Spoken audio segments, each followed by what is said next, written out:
దాని project cost ఆనాడు 13,057 కోట్లు అని చెప్పి దాన్ని పెంచుకుంటూ పోయి 18,500 కోట్లు చేశారు. 18,500 కోట్లు చేశారు. అంటే మీరు ఒకసారి ఆలోచన చేయండి. అంతకుముందు ఉన్న బ్యాలెన్స్ ఓన్లీ 1,552 కోట్లు.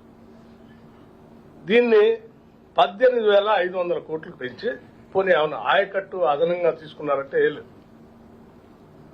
వాళ్ళు దాంట్లో చెప్పిన ఆయకట్టు కూడా ఇంతవరకు రాలేదు. వాళ్ళు చెప్పింది 3,28,000 ఎకరాలు అన్నారు. కానీ ఇప్పటి వరకు 1 ఎకరానికి కూడా ఇవ్వలేదు. అలాగే ఇది సరిపోవట్లేదని చెప్పి దీనికి వాటర్ మళ్ళీ యాడ్ చేయాల స్టోరేజ్ అని చెప్పి. మీ పిల్లలు ఇంటర్మీడియట్ మరియు ఎంసెట్ చదువుతూ సబ్జెక్ట్స్ లో కన్ఫ్యూజ్ అవుతున్నారా? కాన్ఫిడెన్స్ లెవెల్ తక్కువగా ఉందా? రిపీటెడ్ మిస్టేక్స్ చేస్తున్నారా? అయితే మీకోసమే ఉంది Rise app. 1 lakh question bank, performance analysis. ఇంకోటి సీతమ్మ సాగర్ బ్యారేజ్ అని ఒకటి పెట్టారు ఈ ప్రాజెక్ట్. దాన్ని 3,481 కోట్లు చేసి దాన్ని పెరిగిన ధరలు రేపటితో పెంచుతా అంటే ఇంకో 1,000 కోట్లు పెంచుతారట.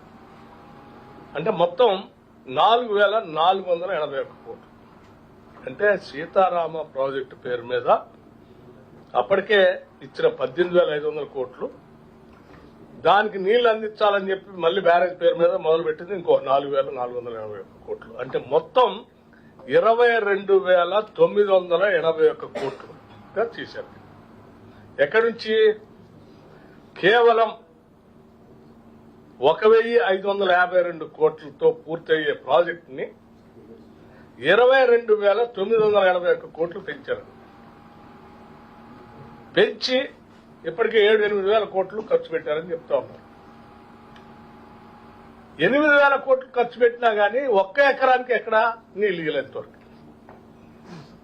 ఇది రీడిజైన్ పేరు మీద ఒక్క ఖమ్మం జిల్లాలో జరిగినటువంటి ఒక్క ప్రాజెక్టులో జరిగినటువంటి పెంపు.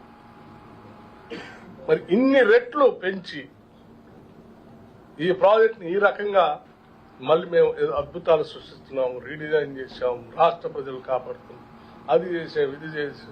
ఈ లెక్కలు చూస్తే నిజంగా ఈ నిధులన్నీ ఎడిపోయాయి, ఎందుకోసం పెంచారు, ఏం జరుగుతుందని ఆలోచనిస్తే కడుపు తరకపోతాం. మొదటి 3 సంవత్సరాల్లోనే సంవత్సరానికి 500 కోట్లు ఖర్చు పెట్టినాం. మొదటి 3 సంవత్సరానికి 500 కోట్లు ఇచ్చినా 4 లక్షల ఎకరాలు నీళ్లు బారే.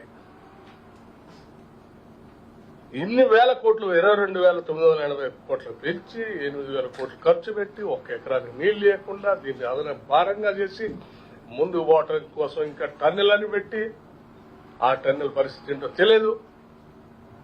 అసలు ఇంత దారుణంగా రీడిజైన్ చేసి పెంచినటువంటి పరిస్థితి. అది ఎట్లా కాళేశ్వరం మొన్న చెప్పారు, దీని పరిస్థితి ఎట్లా ఉంది. ఇక దీనిపైన ఇంకోటి ఏదో ఉంది, అది రివ్యూ చేసినప్పుడు అది కూడా చెప్తాం.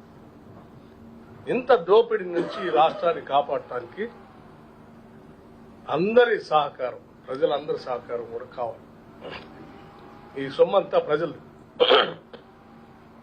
ఈ రాష్ట్ర ప్రజలు కట్టిన పన్నుల ద్వారా వచ్చే డబ్బు. ఈ పన్నుల ద్వారా వచ్చే ప్రతి పైసా ప్రజలకు ఉపయోగపడాలి, రాష్ట్రానికి ఉపయోగపడాలి. ఈ రకంగా దోపిడీ జరిగితే చూస్తూ ఊరుకుందామంటే మాకెవరికి